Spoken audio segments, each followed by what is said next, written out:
1-0.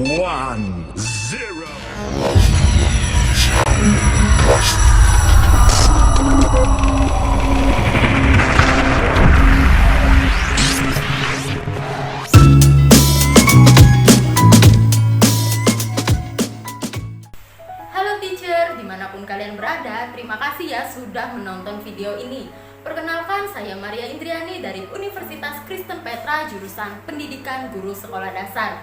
Di dalam video ini, kita akan membahas salah satu hal yang harus diketahui oleh guru ataupun calon guru, yaitu assessment, lebih tepatnya adalah project based learning. Tentunya saya tidak sendiri, akan ada beberapa narasumber kita yang juga merupakan mahasiswa Universitas Kristen Petra. Yang pertama ada Lini Olpiovini.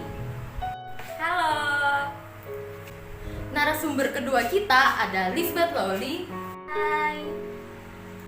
Dan narasumber ketiga kita ada Rema Jaya Batee. Halo. Apa to project-based learning? Project based learning adalah metode pengajaran siswa untuk memperoleh pengetahuan dan keterampilan untuk bekerja dalam jangka waktu yang lama, untuk menyelidiki dan menanggapi pertanyaan, masalah, tantangan yang otentik, menarik, dan juga kompleks. Nah, kira-kira kenapa ya kita harus menggunakan project based learning? Kita akan mendengarkan jawaban dari narasumber kita. Yang pertama, siswa diberikan kesempatan untuk mengembangkan pengetahuan yang sudah diperoleh. Jadi, proses belajar tidak hanya berhenti pada saat siswa memperoleh sebuah pengetahuan, tetapi mereka dituntut untuk menjadi pembelajar yang aktif, mencari tahu dari berbagai sumber, dan menerapkan informasi yang sudah diperoleh.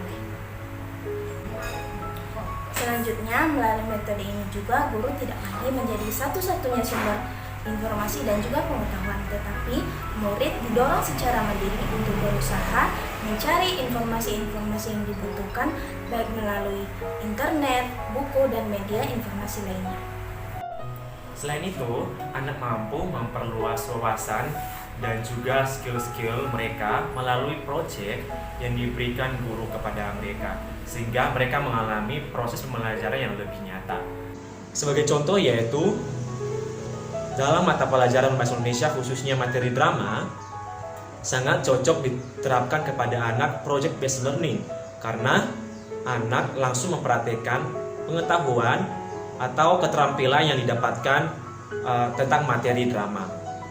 Dan poin yang terakhir adalah anak mampu menyelesaikan masalah-masalah yang ada melalui project yang diberikan guru kepada mereka. Wah, ternyata banyak sekali ya dampak positif dari project based learning ini. Project based learning ini juga dapat digunakan kapanpun. Tentunya kita tahu bahwa alat ukur ada banyak, namun apakah selama ini kita sudah menggunakan alat ukur yang tepat atau tidak? Nah, sekarang kira-kira bagaimana ya cara menerapkan project based learning di dalam drama? Yuk, simak penjelasan mereka. Langkah yang pertama yaitu dibuka dengan pertanyaan yang menantang. Langkah ini bertujuan menolong anak-anak untuk bisa meningkatkan kemampuan berpikir dan memecahkan masalah yang ada. Sebagai contoh, pada zaman sekarang ada banyak anak-anak muda yang menggunakan bahasa gaul kepada orang yang lebih tua kepada mereka.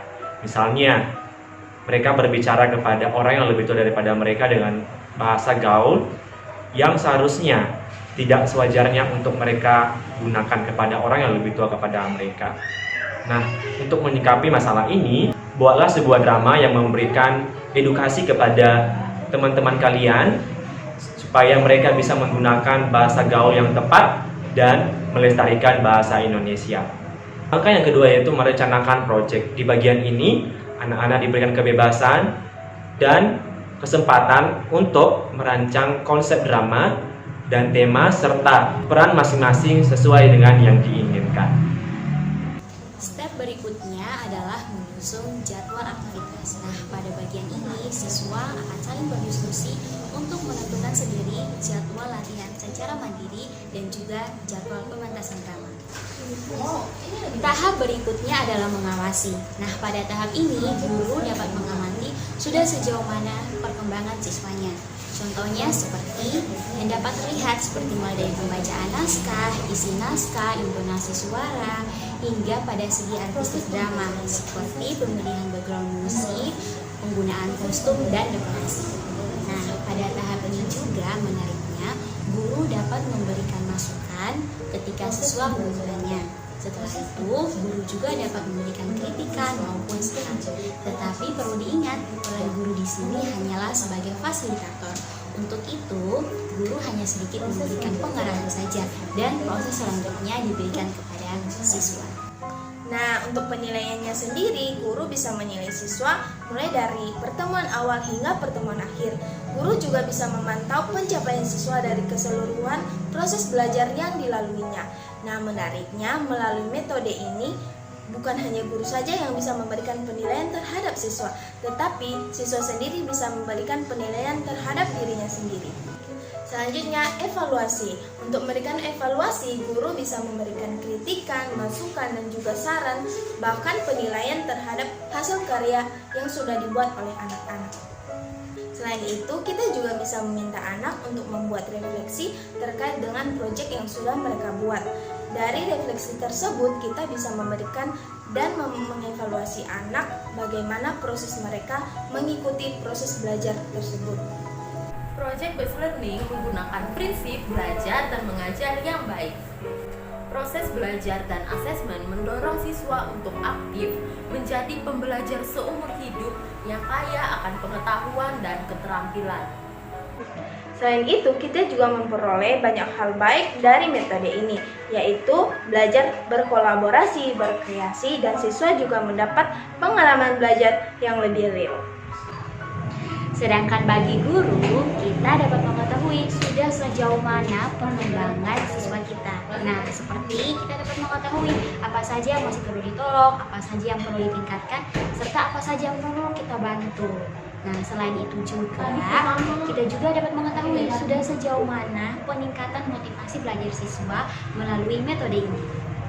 Akhir kata, dalam penerapan project based learning ini, ada banyak hal yang perlu dipertimbangkan dalam penerapannya, seperti usia murid, kemudian kesesuaian materi, dan juga jenis proyek yang akan diberikan kepada anak-anak.